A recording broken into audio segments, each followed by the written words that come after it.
When the cold of the Yukon territory drops to 62 degrees below zero, the air ceases to be something you breathe and instead becomes a physical weapon that shatters your teeth if you dare to open your mouth to scream. It was November 1896, and that brutal reality was creeping down from the Arctic Circle toward the isolated settlement along the 40-mile river. The last paddle wheeler of the season, a battered wooden vessel stained with river mud and coal ash, had just blown its whistle, a mournful sound that echoed off the dark, foreboding spruce forests lining the banks. As its paddle wheel churned, the gray water turning south toward warmer latitudes, it abandoned 340 prospectors to a long, frozen confinement for the next 7 months. There would be no escape, no incoming supplies, and no relief from the darkness that was about to swallow the subarctic. Along the rocky riverbanks, the sound of axes was deafening and continuous. It was a chaotic race against the calendar. Men worked in pairs and trios, frantically felling green spruce, notching the wet timber, and stacking rough walls. They knew that if they did not seal their cabins with moss, mud, and river clay before the ground froze solid as iron, the winter winds would hunt them down through the gaps in their walls. The atmosphere in the camp was thick with anxiety and sweat, a collective panic masked by the heavy scent of wood smoke and pine sap. Then, into the middle of this frantic activity, stepped a quiet Scandinavian named Jens Hallstrom. He walked off the last boat, carrying no heavy crosscut, saws, no broad axes, and no draft horses to drag heavy logs from the forest. Instead, his entire outfit consisted of several heavy canvas tarps, rolls of double-weave wool blankets, bundles of cured caribou hides, and 3 thick burlap sacks that clanked with a heavy, metallic rattle whenever he moved them. Jens made his way to the edge of the settlement, hauling his modest gear on a Claces Basin settlement wooden hand sled, and staked his claim at the edge of the ridge on Claim 82. The ridge was a barren stretch of shale and frozen earth, completely unprotected from the northern gales that roared down from the mountains. It was a site that every experienced miner had bypassed, deeming it an unlivable wind tunnel. The reaction from the camp was immediate and merciless. Orson Miller, a headstrong timberman from Michigan who had already raised the thick logs of his own 16 by 20-foot cabin, stopped his axe mid-swing and laughed aloud. He pointed his calloused finger at Jens's modest pile of fabrics and called out to the surrounding men, joking that the newcomer had brought a circus tent to a Yukon winter. The surrounding miners joined in, laughing hoarsely through their flife, woolen scarves. They watched Jens struggle with his hand sled on the rocky bay slope, whispering that the newcomer was a daydreamer who probably thought he was setting up a summer camp in a city park. Jens did not drop his head, nor did he offer a quick-tempered reply. He simply began unloading his canvas, ignoring the laughter that drifted across the rocky ridge. The winds on the ridge of Claim 82 did not merely blow. They scoured the earth, lifting loose shale and ice crystals that stung like birdshot against any exposed skin. It was the worst claim in the entire 40-mile district, situated on an elevated shelf where the mountain drafts converged. To build a shelter, here was considered a structural impossibility by the veterans of the camp who had carefully nestled their own log cabins into the low draws and thick spruce hollows closer to the river. They knew that the ridge was a natural funnel for the Arctic air, a place where no log structure could easily survive without constant, exhausting maintenance. As Jens began driving wooden stakes into the hard shale, in a wide, circular pattern, the older hand of the camp, Barnaby Cole, rode his pack mule up the ridge. Barnaby was a cynical veteran of 3 Alaskan winters, his face mapped with deep wrinkles and his gait slowed by the loss of several toes to frostbite years before. He halted his mule, looked down at the circular pattern of stakes, and shook his head slowly.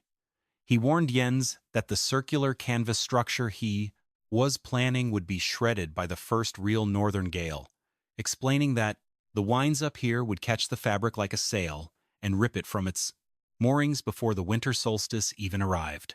Shortly after Barnaby left, Raymond Vance, the camp's unofficial engineer, walked up the ridge.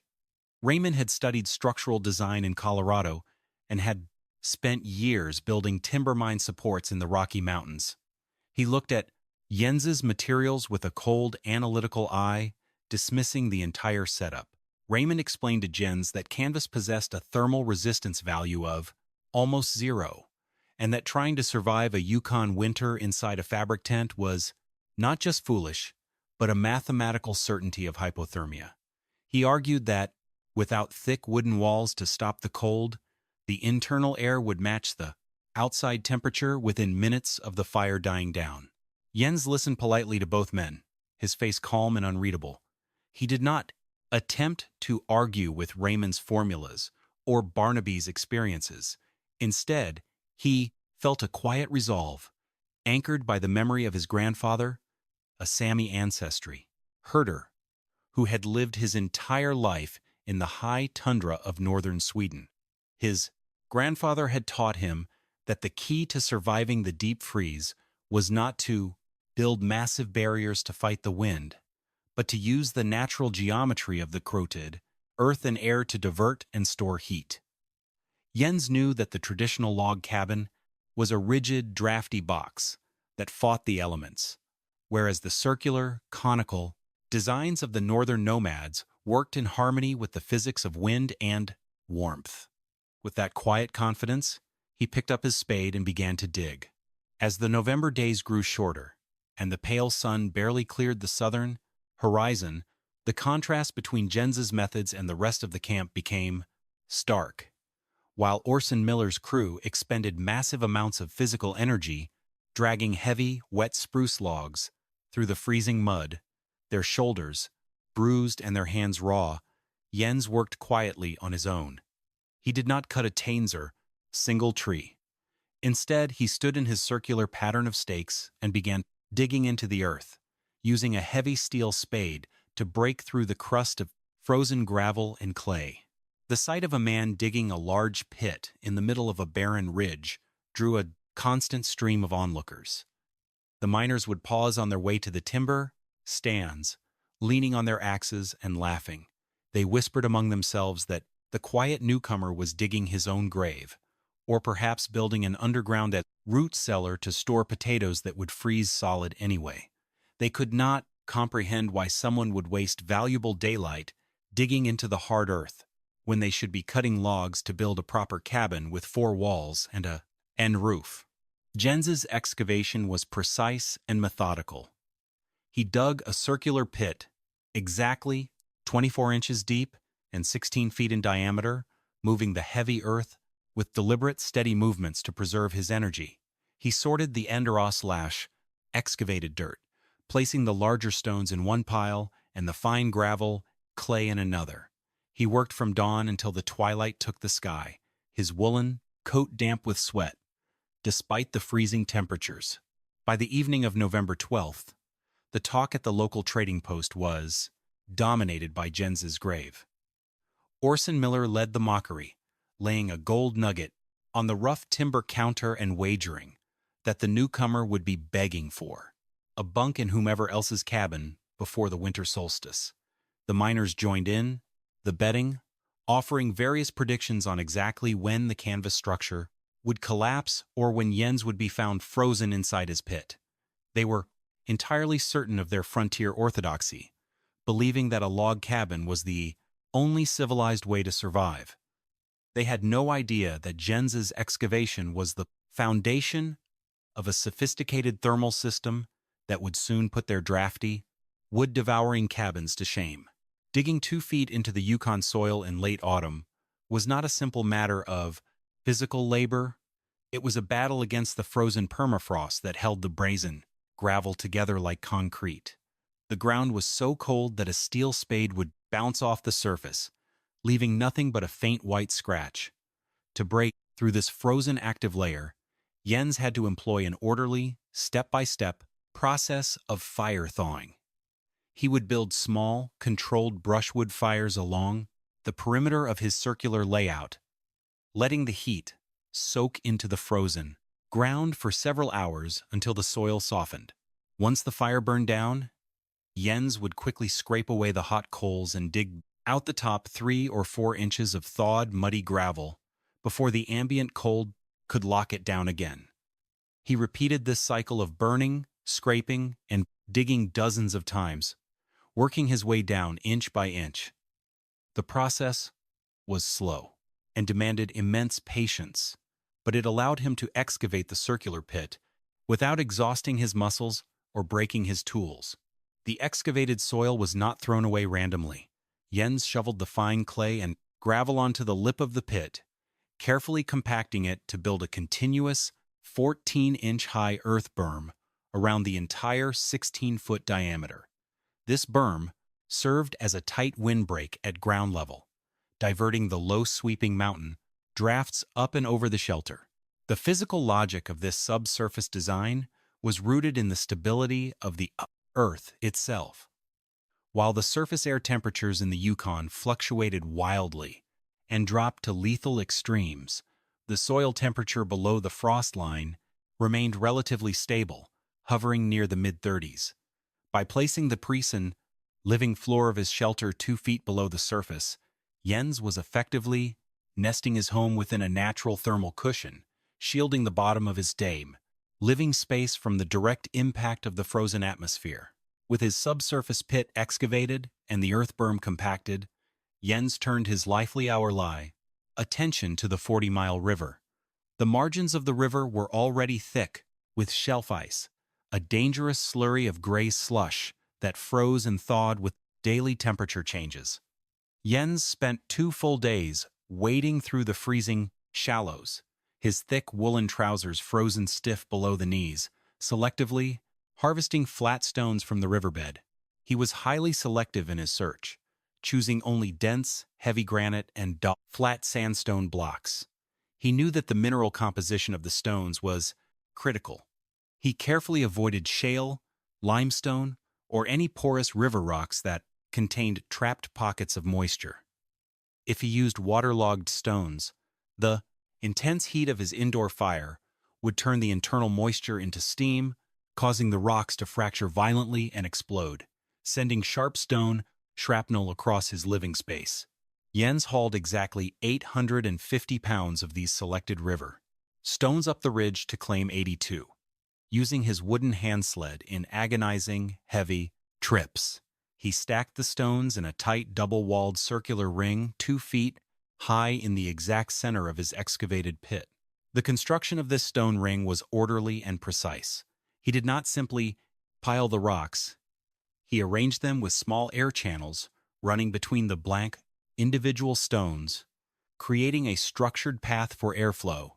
This design allowed air to enter at the base of the stone ring, rise through the heated stones, and circulate outward. The 850 pounds of sandstone and granite would function as a massive thermal battery, absorbing the intense, rapid heat of his daily fire and storing it within their dense mineral structures, ready to release it slowly over the long, freezing hours of the Yukon night. Once his thermal battery was built, Jens raised the primary structural support, 16 slender lodgepole pine poles, arranged in a conical frame, their bases nestled inside the earth berm and their tops lashed together with oiled hemp rope. This conical geometry, used for generations by the Sami and the indigenous peoples of the plains, was highly aerodynamic, presenting no flat surfaces for the mountain gales to grip. With the framework secure, Jens began the painstaking process of applying his 5-layer wall system. He knew that the secret to superior insulation was not the thickness of a single material, but the creation of dead air gaps that prevented convective heat transfer. The outer layer was made of heavy, double-filled cotton canvas stretched over the pine poles, securing it tightly to the earth berm with heavy stones and wooden pegs. This canvas functioned as a windbreak, stopping the cold drafts from penetrating. Beneath the canvas, using thin pine laths as spacers, Jens created a continuous 1.5-inch air gap. Trapped within this narrow space, the air could not form rolling currents, functioning as a highly effective barrier against conduction. Beneath the first air gap, he hung a layer of heavy wool blankets that he had carefully stitched into large, overlapping panels. The wool absorbed any ambient humidity, preventing frost from forming on the interior. He left a second air gap beneath the wool, doubling the insulation resistance of wool the wall. Finally, he lined the interior with thick caribou hides, suspending them with the hollow fur facing inward. The millions of microscopic air pockets trapped within the caribou fur functioned as a radiant barrier, reflecting Jens's body, heat, and the stone ring's warmth back into the center of the shelter. At the apex of the cone, Jens installed an adjustable leather smoke flap that could be controlled from his cot using 2 thin rawhide cords. This allowed him to open the vent wide when a fire was burning and seal it completely once the coals were banked, preventing any heat from escaping into the Arctic night. By the second week of December, the Yukon winter stopped playing at the edges and descended with full, terrifying force. A massive, slow-moving Arctic, high-pressure system stalled directly over the 40-mile district, bringing a heavy, freezing silence that seemed to solidify the landscape. The sky cleared to a pale, metallic blue, and the thermometer at the trading post dropped past 30, then 40, and finally plummeted to a staggering 62 degrees below zero. At this temperature, the physical world changed its rules. Mercury froze solid, metal became brittle as glass, and any exposed moisture crystallized instantly. If a man spat, the moisture hissed and froze before it touched the ground. Across the 40-mile settlement, the log cabins that the prospectors had worked so hard to build began to reveal their structural flaws. The green spruce logs, which had been wet when stacked, began to shrink and warp under the extreme dry cold. Deep, loud cracks sounded through the nights like rifle shots as the timber split, opening narrow gaps in the walls. The moss and mud chinking, frozen solid as stone, fell out of the seams in dry chunks, letting the icy drafts pour into the living spaces. The moisture from the prospectors' breath, their cooking, and the steam from their wet woolen clothes could not escape through the tight, flat ceilings of their cabins. Instead, it rose and condensed against the cold interior logs, forming thick, white sheets of frost that grew to over an inch thick by morning. When the wood stoves were fired hard, this frost would melt, dripping cold water, onto the men's bedding and blankets, before refreezing into slick sheets of ice along the floors. To fight this constant heat loss, cabins like Orson Miller's had to maintain roaring, continuous fires. Orson's stove consumed over 180 pounds of firewood every 24 hours.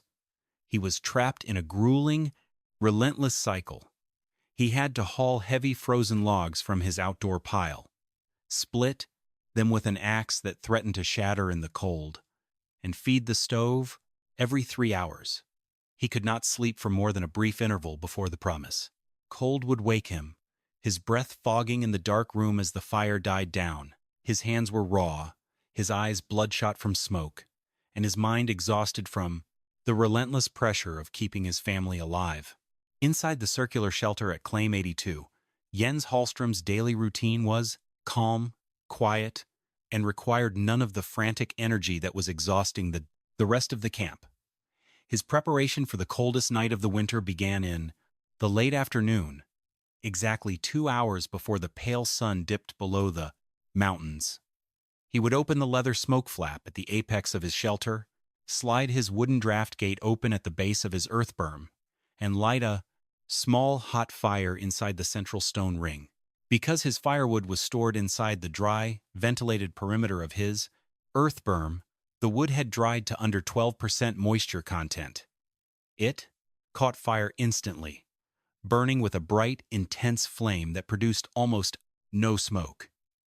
For 3 hours, Jens fed the fire, letting the hot gases circulate through the air channels between the 850 pounds of sandstone and granite. The stones slowly absorbed the energy, warming until they were almost too hot to touch. At 8 o'clock, with the stone battery fully charged, Jens prepared for the promenade long night. He did not leave a roaring fire burning. Instead, he spread the four glowing coals flat across the bottom of the ring, covered them with a thick layer of ash to slow their combustion, and placed his flat sandstone cap over the top of the ring. Finally, he pulled the rawhide cords to close the smoke flap at the apex, leaving only a tiny 2-inch gap to allow the trace combustion gases to vent safely. With the draft stopped and the shelter sealed, Jens's home became a closed, thermal envelope. The 850 pounds of heated stone began to release their stored warmth, radiating gentle, infrared energy evenly across the forted, circular space. The caribou hides reflected this radiation back toward the radi center, while the double air gaps in the walls prevented any cold from penetrating. While the outside world screamed with a silent 62 below freeze, Jens slept comfortably in his shirt sleeves under a single wool blanket. The internal temperature held steady at 60 degrees Fahrenheit, requiring only 45 pounds of dry wood for the entire day. On the fourth day of the extreme cold snap, the physical toll on the 40-mile camp reached a breaking point. The relentless firing of the drafty log cabins had created a secondary crisis.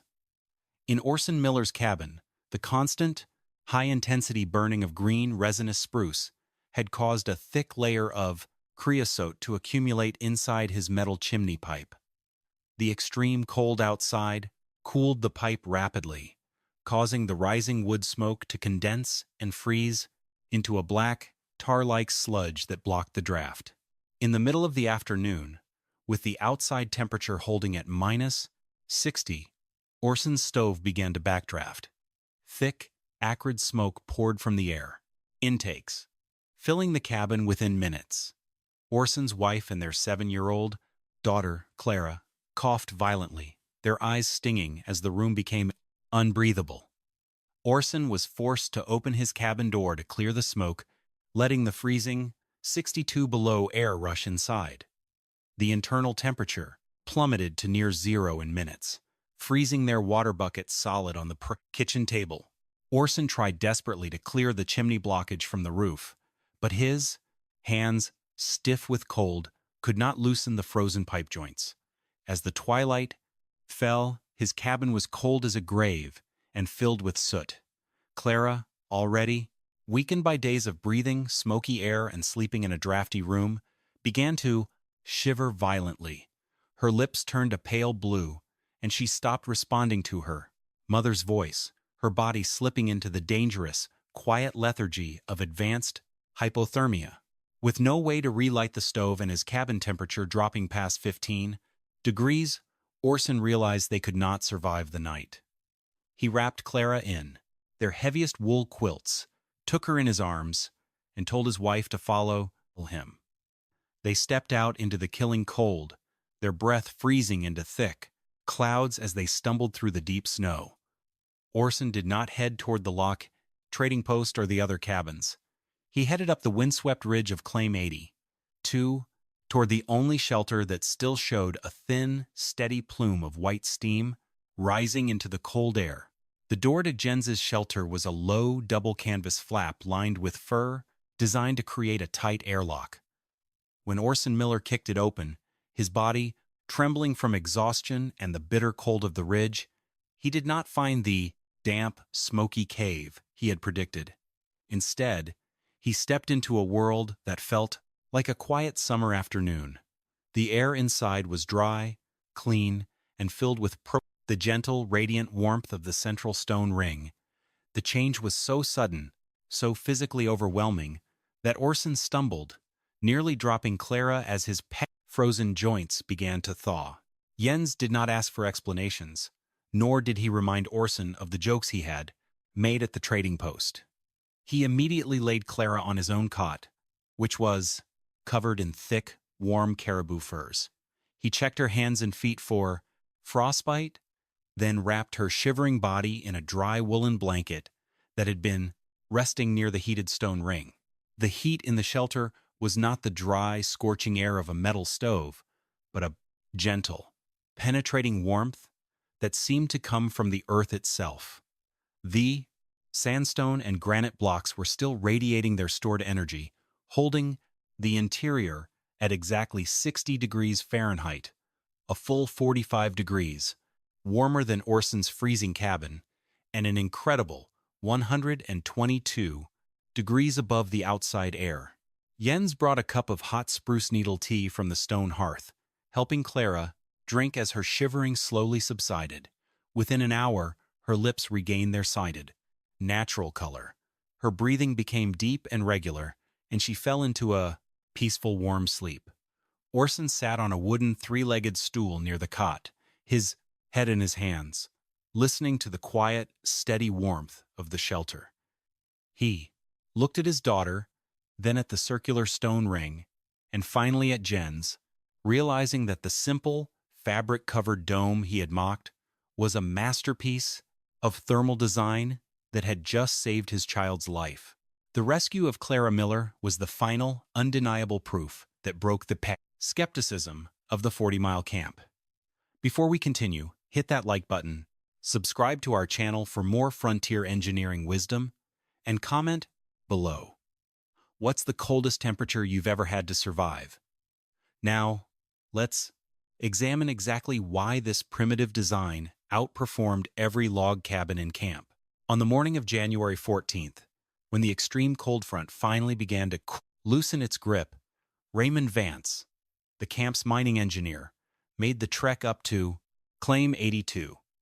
He carried his calibrated mercury thermometer, determined to analyze the performance of Jens's structure. He was joined by Barnaby Cole, the veteran prospector, who had predicted that the canvas would be shredded by the wind. Raymond and Barnaby spent 3 hours inside the shelter, taking meticulous measurements. They recorded the temperature at floor level, chest height, and the apex of the dome.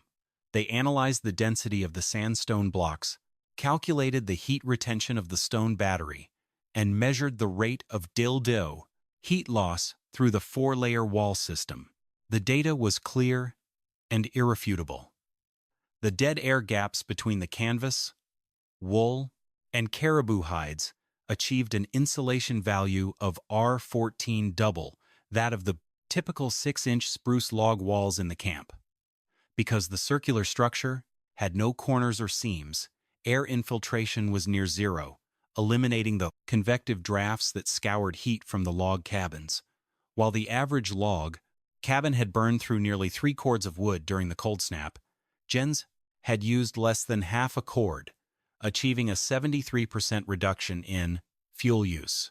Raymond closed his notebook, looked at Jens, and admitted that their traditional assumptions about log cabins had blinded them to the superior efficiency of TAV, earth sheltering, and thermal mass. Humbled by the numbers, Raymond and Orson, Miller began organizing the camp to adopt the design. Jens spent the next 2 weeks teaching the prospectors how to dig below the frost line, select the correct river stones, and layer their canvas and blankets. By early February, 22 hybrid shelters stood along the 40-mile ridge, transforming the 40-mile ridge camp survival prospects. When the spring thaw finally arrived in late May, the 40-mile river broke its icy bonds with a deafening roar, turning the valley into a rush of blue water and green spruce. For the first time in the camp's history, the winter had claimed no lives. The prospectors emerged from their shelters healthy, strong, and prepared for the mining season, having suffered no frostbite or respiratory illnesses through the long winter. When the first paddle wheeler of the spring chugged up the river, the crew did not find a graveyard of frozen prospectors as they had feared. Instead, they found the traditional log cabins standing empty and silent, while 22 clean, circular, earth-sheltered domes sat clustered along the ridge of Claim 82. The miners were already at work in the creek beds, their energy preserved because they had spent their winter resting in warmth rather than exhausting themselves at the woodpile. Orson Miller stood with Jens on the riverbank, watching the boat dock. Orson's daughter Clara laughed in the warm sunshine, holding a smooth, polished, granite river stone Jens had given her from his hearth. Orson turned to Jens, his hand extended in a silent gesture of gratitude that needed no words. Jens took his hand, looking up at the barren ridge where his grandfather's Sami wisdom had turned a windswept joke into the camp's salvation.